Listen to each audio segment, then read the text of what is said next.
My name is Gisele Belem. I'm from Burkina Faso. I work for African Development Bank as an environmental and social safeguard specialist in Abidjan. I came here because I'm regularly involved with resettlement as part of projects supported by the African Development Bank all over Africa, where land is needed to implement a development project such as roads, dams, energy projects, agriculture, etc. So I'm involved with this community land acquisition, and I needed to understand the way the tenure is in most of those countries, so that the compensation we give and the security of the land we provide to those communities is adequately implemented. I think one of the most interesting thing I've learned here is the guidelines for responsible land tenure. I think I can implement this, I can integrate this. I will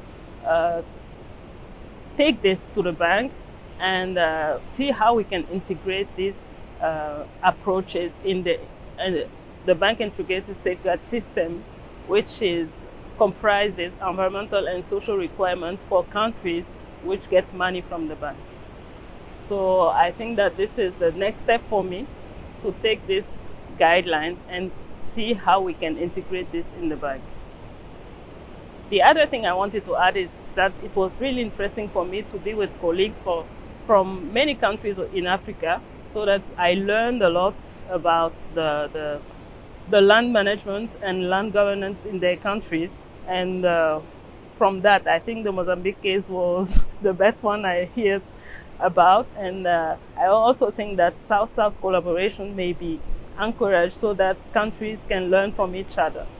I think the most interesting was the Tete Lagoon site visits, and because I was able to live this conflict, to see how those people are struggling to go through this issue, and how they are not supported by the government or other actors apart from local NGOs. And I see some opportunities for many of us to help them, and through studies, for example, or through relaying the stories when we go back in our countries.